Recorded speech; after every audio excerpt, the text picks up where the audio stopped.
Hello, people. So it was as we predicted. It was a win for Australia. I predicted 75 to 25.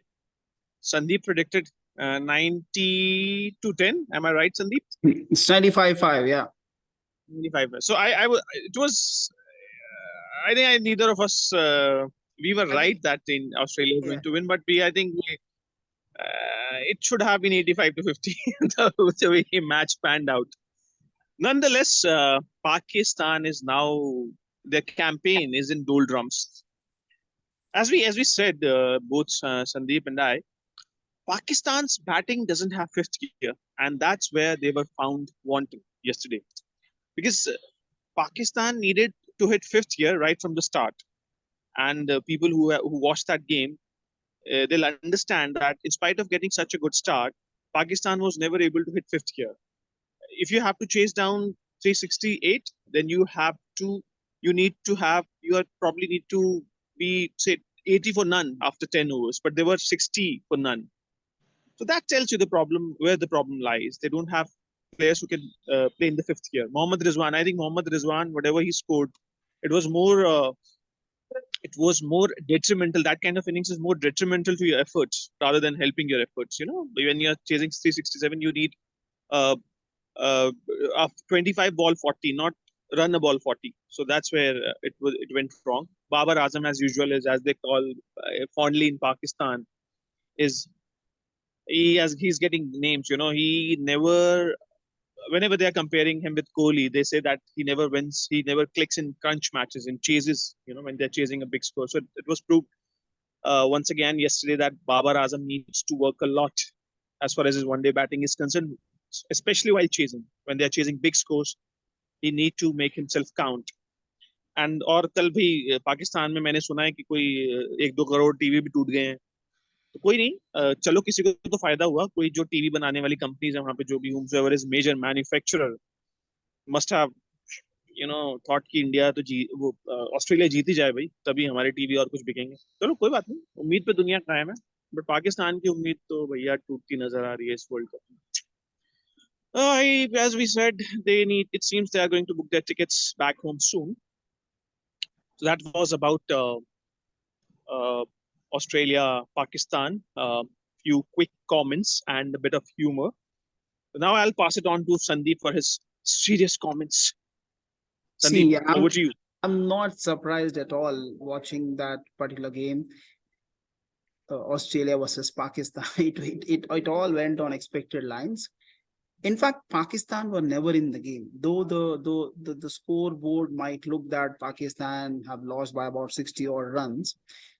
But however, it was like I don't think Pakistan were never in the game except for about 10-15 minutes when Iftikhar was trying to tonk. Okay, those Yeah. brief 5-10 minutes or so. In fact, I liked his intent, and then he wanted to win the game. That's what you need, not only at number 6 or number 7. In fact, you need that at the top of the order. Number 1, 2, 3 batsmen should play like that. At least one of them should have played like that. So, See, Sandeep, one quick question from my side. I was asking this question to myself all day yesterday, but I did not get an answer. Maybe you have an answer. Why did they play Mohammad Nawaz once again? maybe they don't have the depth. That's a problem perhaps with Pakistan. See, they need a batsman who can bowl, or rather, they need a couple of all-rounders there at number 6, number 7. That's why they're playing Iftikhar and then Mohammad Rizwan, Iftikhar and then Mohammad Nawaz. There's no other reason. I'm happy that they tried the option of Osama Amir. Okay, it is perhaps it hasn't worked for them. That's a different thought. But however, at least they tried Yes. something else. As Shadab Khan has not been working for Pakistan. It is they tried Osama Amir. Of course, he also was strong, and then he also went for runs more than 80 in his quota. But I think to me, Pakistan's World Cup campaign is over. No matter how disappointed Pakistan fans are, to me, I think Pakistan's World Cup campaign is over because the brand of cricket that they are playing, it doesn't suit the contemporary ODI style. Okay, it doesn't suit. Okay, there's no, as you said, there's no fifth gear. In fact, not only at the top of the order, except if the car, I don't really see a batsman who has got an intent to score at 7 or 8 and over. Okay. Then perhaps you're gone. There's no other way that you can win games, you can chase. We spoke about this. They don't have the temperament, they don't have the quality or the depth in the batting to chase bigger totals, 350 plus, 360 plus, which might become more, I would say, more common in this World Cup, right? Because you have top quality batting sides like India, England, and then South Africa. If you are playing against these New Zealand, you ought to have the ability to chase 350 plus. Okay. So to me, I think Pakistan do not stand a chance to reach semi-finals, no matter how the Pakistani fans feel. But I think let's move on to today's game. England, South Africa. This is going to be a pretty crucial game. England have lost 2 games, right? And then they are in a spot of bother. Ben Stokes is expected to play. So, Sachin, your comments on today's game, England and South Africa. Whom do you think would win? Well, in fact, as we speak, South Africa is batting, and Ben Stokes, as you said, is playing. But Ben Stokes, his powers are on the wane. I don't see him as a major contributor in one-day cricket anymore. I don't think it is going to make a huge difference. So as we speak, South Africa is in a very good position. I think they are some 170 odd for three after 27, 28 overs. So they are going great guns. If South Africa scores in the vicinity of 350, 375, I think it might be a problem for England because I don't see anybody else apart from Josh Butler who has the capability to chase down such a score. Yes, Johnny Bairstow is there, but Johnny Bairstow is not in a very good form coming into this tournament, and we have seen in the tournament as well, he's not going great guns. And South Africa has pretty good bowling attack, so it won't be easy for England. As I see, if we talk about percentages, I would say the way the match is panning out at the moment, I would say 70-30 South Africa. What is your percentage, Sandeep? I'm not too far. I believe it's 70-30. I think the first time in the last few days we are quite close. In fact, we are exactly matching with regard to our predictions. I think South Africa should win this game, but however, I would love to give a 30% probability to England just because of their reputation. And then Ben Stokes is back, and then he would be wanting to win a game for his country post that Yep. Afghanistan loss. But however, I think South Africa is extremely strong. The batting is perhaps the best amongst the top 3 or top 4 in this World Cup. New Zealand, India, and then South Africa. These 3 teams have got a pretty strong batting lineup. I think it's gonna be a slight roller coaster ride. Maybe England may have their moments in today's game, but however, I'm sure South Africa should dominate today's game with a 70-30% probability. Right. So now there's another exciting game tomorrow. New Zealand and the tournament's favorites now, India. Right. And of course, New Zealand, they have been playing fantastic cricket in this tournament. In fact, these are the only 2 teams that have won 4 games on the trot. So, Yeah. what do you think? Who will win? What are the respective teams' chances? Your take. Well, the game is in Dharamshala, right? Exactly. So Dharamshala, I think the game it's a clash of table toppers. Uh, I think India has advantage. I won't say slight advantage. I would say major advantage. Why I say that is, one, it's Dharamshala wicket. It's a tricky wicket. I think it's a wicket where spinners can come into play and medium pacers can come into play as well. Uh, New Zealand, of course, they have a very good seamer in Trent Bolt, but I don't see a second seamer or any other bowler who has the ability to trouble India. So, unless and until Trent Bolt runs through India's top order, I think India is favourites. Because if Trent Bolt, even if he picks one of these two, Shubman Gill and Rohit Sharma, India would still be in a good position because I don't see any other bowler has the capability to, uh, you know, get India into trouble or run through India's batting. So, but India, on the other hand, has better bowlers. They have Kuldeep Yadav. Kuldeep Yadav would create a lot of problems. Would create a lot of problems for New Zealand if the ball spins. And on the other hand, we have pretty good bowlers, opening bowlers, Jasprit Bumrah and Siraj. Siraj, if ball swings, I can tell you, whatever he has done in the tournament so far, forget about that. If ball swings and seams, then he is a different bowler altogether. He can run through a side the way he ran through Sri Lanka in Asia Cup. So he has the capability to run through any batting attack if ball is seaming and swinging. So India's bowling is better than New Zealand's bowling. Second, coming to batting, I think the problem with New Zealand, I don't think Williamson is going to play because he fractured his thumb. So I don't think it Right. is Yeah. going to heal That's right. so early. Then it's an iffy batting order considering India's bowling attack. If I ask you to you know put your finger on a batsman who is going to be reliable against India's batting bowling attack, I don't think you'll be able to do that. You would have been able to do that if Williamson would have been playing.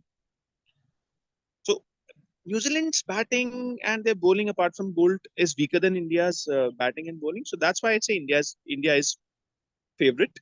I would say in percentage wise, I would say 75-25. Uh, all people might they might say that why the table toppers it should have been 60-40, but I think still India is a better side uh, by far. I would say New Zealand is winning, but I think they still have a lot of areas to cover. It's a lot of gray areas for New Zealand. So I would my take would be India is favorite, and as I said, 25 75-25. लेकिन भैया Trent Boult से बच के रहना, मैं फिर बोल रहा हूँ उसको 2 या 3 विकेट मत देना, एक दे देना कोई बात नहीं, दे तो खुश रहे, अब हमारी जान छोड़ और हमें जीतने दे. So over to you, Sandeep. What do you think? No, absolutely, you're bang on in my view. See, I think the way Indian top order is performing, right? We got 5 batsmen.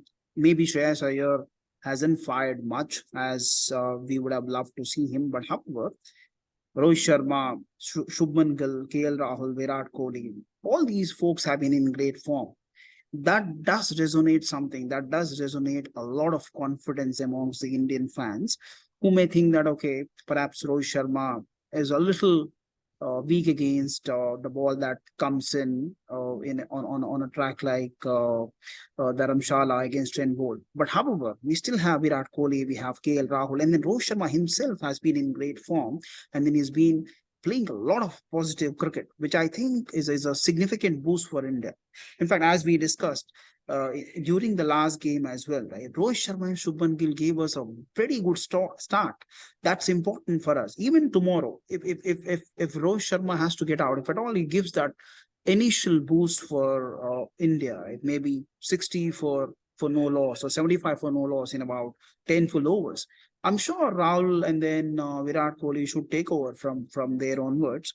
The only thing that from a batting perspective that is concerning me is that Hardik Pandya and then Ravindra Jadeja, both of them haven't got too many opportunities in the last 4 games to bat. Sandeep, sorry to interrupt. Hardik Pandya is not playing tomorrow. That's a bit of a void.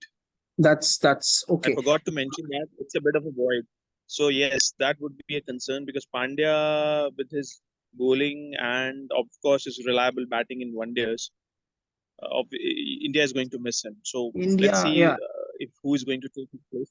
I think in all probability Ashwin will replace him because we don't have any other player as our bench strength. So Ashwin might replace, and then Jadeja might bat at number 6, and then we would see Shardul Thakur at number 7, and then Ashwin at number 8.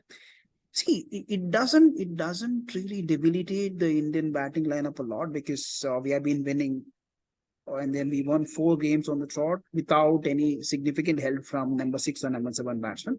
But however, if at all we lose any wickets early, like the way you're saying against Trent Bolt or even Matt Henry, who has been bowling well, we could be in a spot of bother. That's why I think it's important for number 4, number 5, and even number 3 Virat Kohli to play really well, to play more responsible cricket than ever, to make sure that we cover for a number 6 batsman or regular number 6 batsman who may not be playing tomorrow.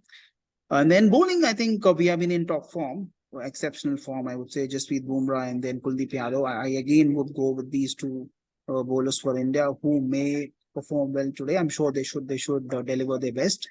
And then I would also agree with you. It's going to be 75-25 in favor of India. And the contest may be a bit more closely fought, but the reason why perhaps we are seeing 75-25 is because of the dominance or the kind of supreme power with which India would win tomorrow's match. Basically it is pure dominance and then the skill from an Indian perspective. That is what is forcing us to say that India would be a 75-25% probability.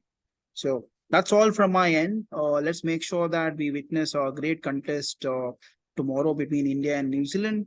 And then even today, South Africa and England, it is also going to be a pretty interesting game. And then we are calling it 70-30 South Africa. So thank you very much and then see you soon. See you soon, guys. मिलते हैं India की जीत के बाद. Thanks a lot.